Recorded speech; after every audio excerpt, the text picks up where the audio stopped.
El meu nom és Maria Ballester Peris. A continuació em dispose a realitzar l'exposició de fin de màster, el qual es titula La quequesa dins de les aules d'infantil.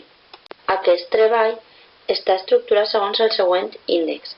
En primer lloc es desenvolupa la introducció on s'exposa el marc teòric de l'estudi. En segon lloc s'explica la justificació d'aquesta investigació. En tercer lloc es descriuen els objectius. Endemés, es presenta el mètode on es fa referència als participants, a l'instrument, al procediment i a l'anàlisi estadístic empleat.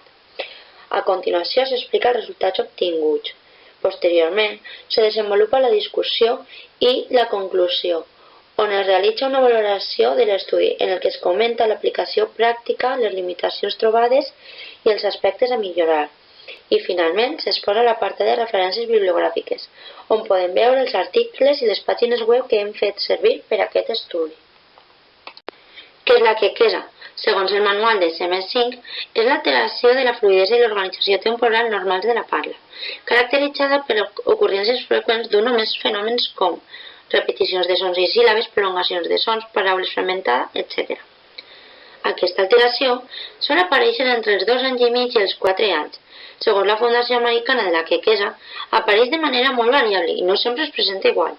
Alguns dels factors individuals que afecten en situacions comunicatives que posen a l'infant en tensió, segons Fernández Zúñiga i de León en 2012, són parlar amb desconeguts, en situacions de pressió, empresa, contestar el telèfon, etc.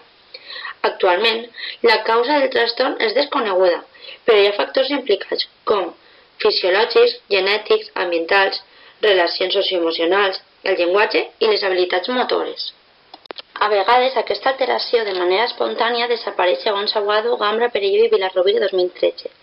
Si les disfluències presenten unes característiques atípiques i es perllonguen en el temps, pot començar a parlar-se de quequeig crònic.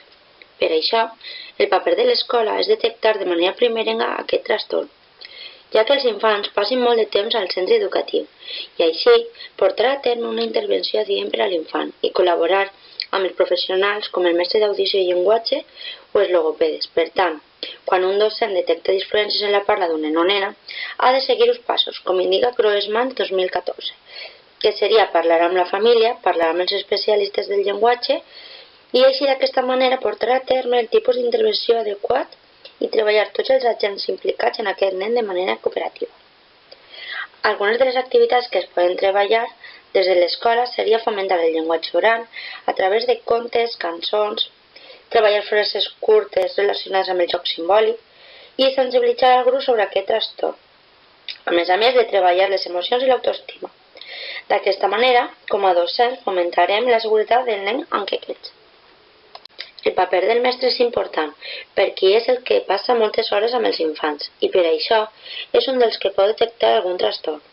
A més, segons Castejón, Núñez i González 2005, per a fomentar la inclusió dins de les aules és important que els docents tinguin una actitud positiva i que transmetisquen un clima de confiança i, endemés, donin un suport emocional. Tot això farà que l'infant tingui més confiança, un bon desenvolupament integral i, sobretot, ajudarà a superar les seves pors. Segons Rodríguez 2001, hi ha molts models d'intervenció primerenca, com són els tractaments per fer canvis en l'ambient, que són importants per orientar i preparar les famílies, els tractaments que intervenen sobre el patró de la parla, en el que hi ha diferents tipus de tècniques, tècniques indirectes de modelat a través del joc, tècniques directes de treball amb la parla i, per últim, tècniques o plans de modificació de la parla a través dels familiars, en el que s'ha aplicat el programa LICOMBE desenvolupat per Harrison i Orlow en 1999. Per tant, és important que l'entorn de l'infant tingui la suficient informació i recursos per actuar quan més aviat possible i així reduir els casos que hi ha de quequesa en l'actualitat. Segons la Fundació Espanyola de la Quequesa, hi ha 467.000 persones. La justificació d'aquest estudi sorgeix de la idea i dels estudis científics realitzats sobre la quequesa, respecte a la falta d'informació que hi ha sobre aquest trastorn. Per això, aquest estudi ens ajudarà a identificar si les escoles i els seus professionals tenen suficients recursos per a poder detectar-la, i així saber si estan aplicant algun tipus d'intervenció. L'objectiu general d'aquest estudi és analitzar si en l'etapa d'infantil de 3 a 6 anys es promouen activitats per a pal·liar la quequesa. Respecte als objectius específics són examinar si els docents saben identificar les diferències en els infants i comprovar si es posen en pràctica algun tipus d'intervenció en l'etapa escolar del segon cicle d'infantil. Ens trobem en l'apartat del mètode, que cal explicar que la població a la que es dirigeix aquest estudi està formada per 26 tutores en actiu en la Comunitat de Catalunya. Per a la realització d'aquest estudi, l'instrument empleat ha sigut el qüestionari d'elaboració pròpia, que ha servit com a recollida de dades. Aquest consta de preguntes obertes i tancades. Algunes de les preguntes són d'informació professional, per a saber els anys d'experiència, el curs en el que han treballat, etc. A més, hi ha preguntes per saber quina és la informació que saben sobre la quequesa. A continuació, explicaré el procediment d'aquest estudi. En primer lloc, es va realitzar l'extracció de la mostra. En segon lloc, l'elaboració del qüestionari. En tercer lloc, l'administració i recollida del qüestionari. I, finalment, s'ha fet un anàlisi de les dades. Per a donar resposta a les preguntes d'investigació, s'han portat a terme un anàlisi descriptiu. En primer lloc, s'han codificat les variables i s'ha creat una base de dades amb el programa Excel. Posteriorment, s'ha fet un anàlisi dels resultats obtinguts a través del programa estadístic SPSS, en el que s'extrau taules de freqüència i gràfics de barres. I finalment, per saber si les respostes que ens han donat els participants són de manera aleatòria o no, s'ha aplicat el test T-Student. Respecte a l'apartat dels resultats, hem posat les respostes més importants d'algunes de les preguntes que hem fet als participants d'aquesta investigació, que són les que fan referència als objectius específics d'aquest estudi. Per tant, com podem observar, al primer gràfic de barres, un 72% de les docents saben identificar la quequesa i un 28% no. Respecte a la figura 2, s'observa que un 20% coneixen algun tipus d'intervenció sobre la quequesa i el 80% no. I finalment, en la figura 3, el 96% dels docents pensen que es necessiten més recursos per a detectar la quequesa.